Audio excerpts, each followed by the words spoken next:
c'est de se dire comment il faut s'équiper quand on fait de la moto en hiver. La moto et le froid, c'est pas compatible. La meilleure solution, c'est le combiné manchon et poignée chauffante. Il n'y a pas d'autre solution pour ne pas avoir froid aux mains. Les gants chauffants, de toute façon, ça suffira jamais. Si on ne met pas de manchon, même avec des protège-mains, il y aura du vent. Le vent, il est froid, il arrive de tous les côtés, et ça finira par traverser les gants. Notons que les manchons protègent aussi de la pluie, même s'il ne fait pas froid. Et quand on a les gants mouillés, on se rend compte à quel point ça peut être extrêmement pénible très vite. Donc là, pas de pluie sur les doigts. Sans compter qu'on peut se réchauffer les mains à l'arrêt. Si on avait à choisir entre poignée chauffante sans manchon ou manchon sans poignée chauffante, prenez les manchons sans les poignées chauffantes, c'est quand même ce qui protège le plus les mains. Autre avantage des manchons, le prix. Ça coûte quelques dizaines d'euros. Il y a plein de types de manchons différents, allez voir sur les sites, c'est très varié. Bon, l'inconvénient des manchons, c'est que c'est moche, c'est vrai. Ils ont fait des progrès, mais ça reste moche. Ça reste des sortes de sacs qu'on met au bout du guidon. Alors, les mains. C'est ça les mains. Vous mettez d'abord des gants de soie, des sous-gants. Vous les gardez tout le temps, même pour vous gratter le nez, pour sortir votre carte bancaire. Bref, avec des sous-gants et des gants d'hiver, des poignées chauffantes et des manchons, vous pouvez aller au Cap Nord. Les gants chauffants, l'inconvénient, c'est qu'il faut les brancher.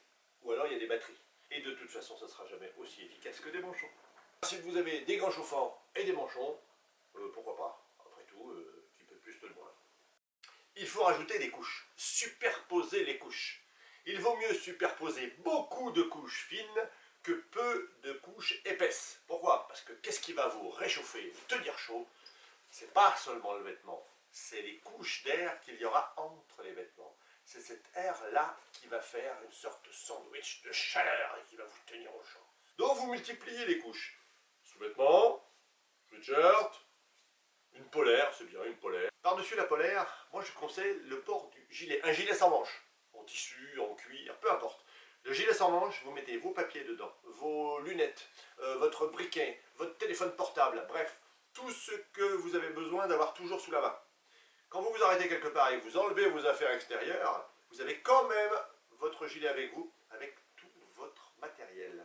Ça vous permet d'aller aux toilettes sans laisser ça sur le dossier d'une chaise. Ensuite, par-dessus, vous mettez le blouson de moto. Alors, cuir, barbour, Gore-Tex, ce que vous voulez, le blouson de moto renforcé qu'ils font maintenant avec des technologies modernes. Un blouson d'hiver, épais et étanche. Ce blouson, il a une doublure. En été, vous l'enlevez, en hiver, vous la mettez bien dessous.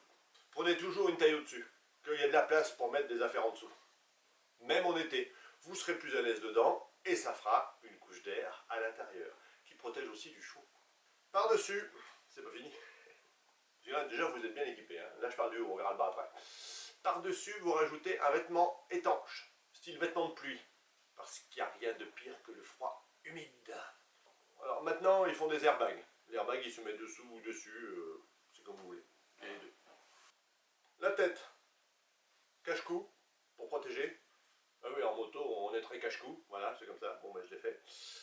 La cagoule, c'est pratique aussi. Cagoule en soie, bien meilleur qu'en coton, évidemment, après vous mettez le casque.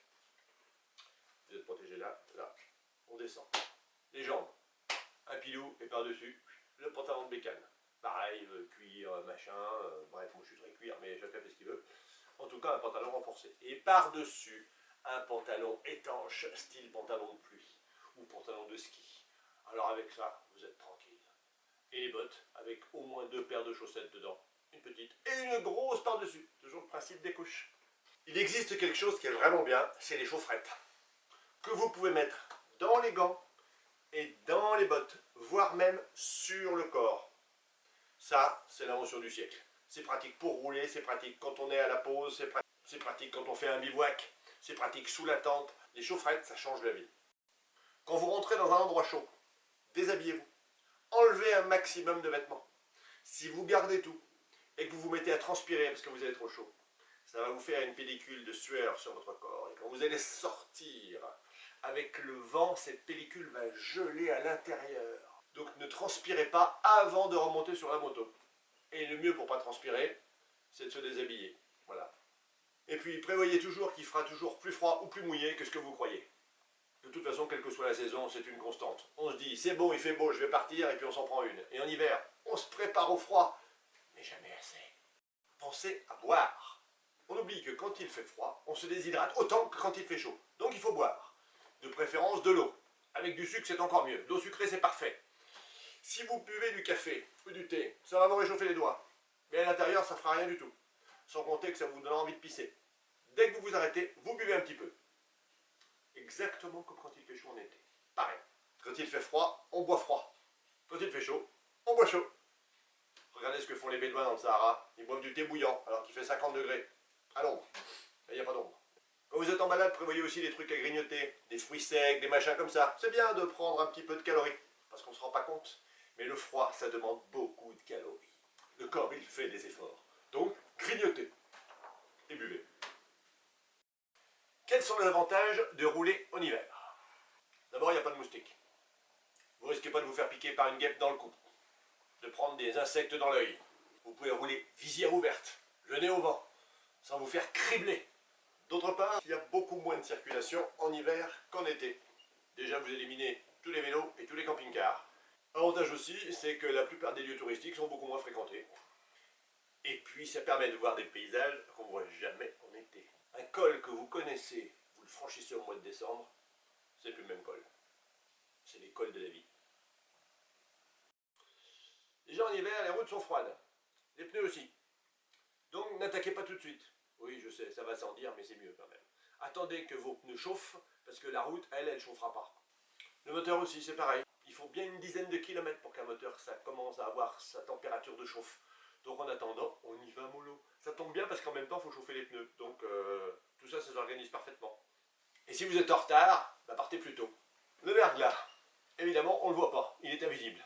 Donc, dès qu'il y a une zone d'ombre avec des virages, faites gaffe, il est peut-être là. Alors, depuis quelque temps, des communes n'utilisent plus de sel pour enlever le verglas. Elles mettent des graviers. C'est un concept. Si vous ne tombez pas par la faute de l'un, vous tomberez par la faute de l'autre, ou des deux. C'est extraordinaire. Parce que contrairement au sel, le gravier ne fond pas. Il reste, même quand il n'y a plus de verglas. C'est moins cher à mettre que le sel, c'est pour ça. Donc, c'est encore pire. Le sel, c'est pas terrible non plus. Hein. Ça glisse. Tout ça, ça glisse. De toute façon, tout ça, ça glisse. Une seule solution quand ça glisse, faut y aller mollo. Faut pas rentrer dans un virage comme un bourrin, sinon vous ressortez pas. Vous ressortez à plat ventre. Il n'y a pas 36 millions de méthodes pour rouler en hiver. Faut rouler cool et ouvrir que quand on peut.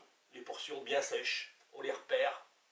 Et entre deux portions, quand c'est mouillé, on roule sur des œufs, voilà, et quand c'est sec, on peut réouvrir. La neige, ça glisse que si on la fait chier, quoi. Mais globalement, la neige, si vous roulez mollo dessus, si vous ne mettez pas les grands coups de gaz, ça passe. Utilisez le frein moteur ou même freiner un petit peu de l'avant, parce que ça stabilise la moto sur l'avant, ça l'empêche d'aller trop vite. Si vous êtes en descente, alors normalement, il ne faut pas freiner du frein avant, mais il ne faut pas freiner comme un bourrin du frein avant. Et si vous freinez tranquillement, ça va garder la moto en ligne. Alors que si vous freinez un peu trop fort de l'arrière, ça va la mettre en travers, et une fois qu'elle est en travers, pour la rattraper, bonjour. Dans tous les cas, il faut y aller mollo. Et dans le doute, très mollo. Mais on peut très bien rouler sur la neige en moto, bien sûr. Plus les pneus sont étroits, mieux ça passe. Avec les anciens modèles, hein, là, ma 900 kW, c'est une route 19 devant, alors là, c'est parfait, ça roule très bien.